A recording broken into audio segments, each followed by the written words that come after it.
let's move then to the next thing. And has to do with Mecca itself. Well, what about Mecca? What do we know about Mecca?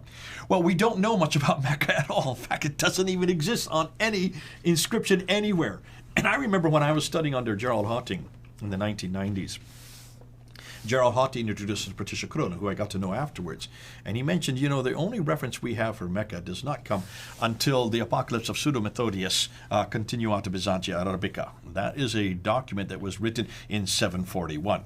741 is the 8th century. Muhammad died in 632. You're talking about over 100 years later. You find this document that refers to this city, Mecca. Now, Patricia Crone made this a big thing when she wrote her book in 1977 and also in 1987, the Meccan Trade and the Rise of Islam. And this is the first reference we have for this city called Mecca. Yet remember, Mecca is supposedly where Adam and Eve were thrown down to chapter 7, verse 24, and according to the traditions. Went and everybody. Yes, right. In chapter 21, verse 51 to 71, that's Abraham is supposedly in the city Mecca, though it doesn't give the name Mecca. So certainly this would be the oldest city in history, which you would not say if Adam and Eve were there. And it's very important, right? We hear that it was the center for trade.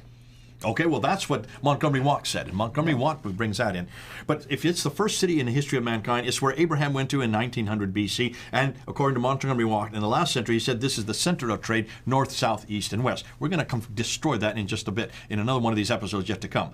But can you see, obviously, if this is such a great city, if it's the oldest city in the history of mankind, if this is the city that Abraham lived, if this is the center of north, south, east, and west, then why is it that we don't find any reference to it anywhere until 741? Until 741. And I remember hearing this back in 1995, and I was gobsmacked. And I remember asking Gerald Hotting, that is hugely significant.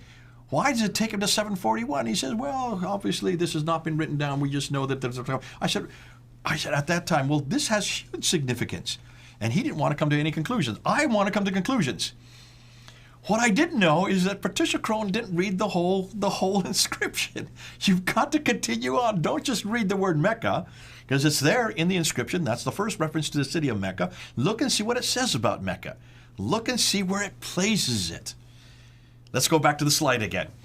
Now let's just read it. So I'm not going to read the first part of it, but let's come to the word Mecca there. As they consider it, the home of Abraham, which lies in the desert between Ur of the Chaldeans, that's the magicians, and Kara, the city of Mesopotamia. What she wasn't, and this is something that I have to fault Patricia Kurana, she wasn't paying attention to that second part. Mel really helped me out with this. Mel from Sneakers Corner. He said, Jay, take a look and see where that is. And I said, well, where Abraham, well, that's way over in Iraq. He says, no. That may be in Iraq today, but it was not in Iraq in the 8th century when this was written, 741. Where did all the people in the 8th century believe Abraham came from? Oh, they believed he came from Ur. That's right. Where is Ur in the 8th century? Ur in the 8th century is way up in southern Turkey. Look at that. Let's go back to that slide again and look and see where Ur is.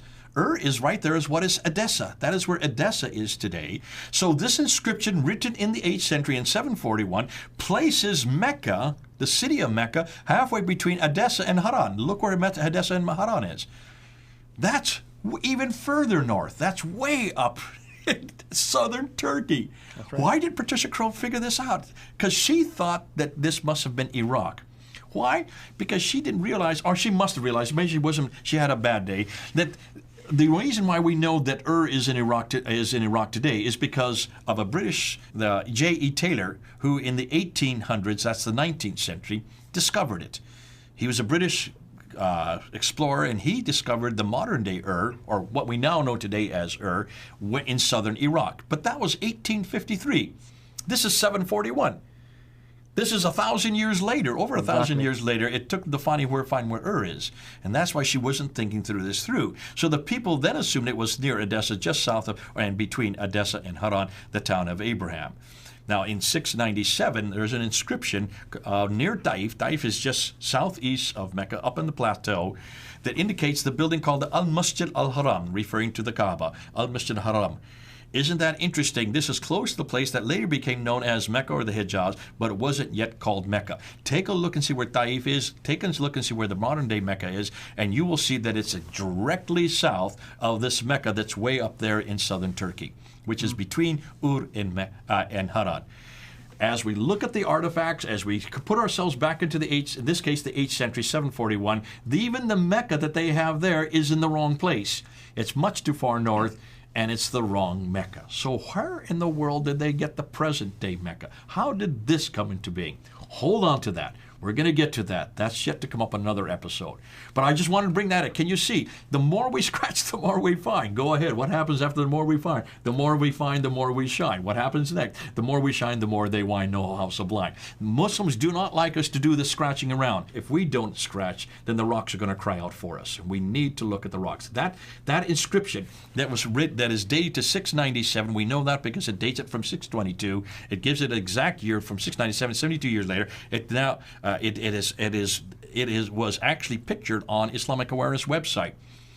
That inscription has now been destroyed as of last year because they were going public with it, and I think they're realizing that they are having a problem here. I will say this: when Gibson wanted to find out what's happening in Mecca, when Gibson wanted to go and see what archaeological discoveries they're finding in Mecca, because if it's the oldest history in humanity, if it's where Abraham lived in 1900 BC, if it's the center of trade north, south, east, and west, then somehow we should be able to find some artifacts there. And they're building all these tall towers. They're building the fourth highest tower in the world, the clock tower that's there. Right. That has been built. And when you build towers that big, that are the fourth highest in the world, you've got to dig deep. You've got to put in foundations. So therefore, the archaeologists are there. And he went to a meeting of archaeologists about 3 years ago, and he asked them, what have you found? And they just kind of looked at him and said, we haven't found a thing except for an Ottoman fort that was built in the 1300s, in the 14th century. Nothing earlier has been found. What does that suggest to you? It suggests that we're having just a dream land, not filled with facts or factual things. Yeah, exactly. Yeah. We're going to get in another episode coming up as to what and why they had to build Mecca down there. What's going on? Again, you need to look at history. History answers that question, but not now. That's for another episode. Amen. Thank you, brother, as always. Thank you, everyone, for joining us. Now you can see why this series has been really exciting and interesting, and hopefully you've been tracking with us up until this point. Until we meet again next time, have a blessed day.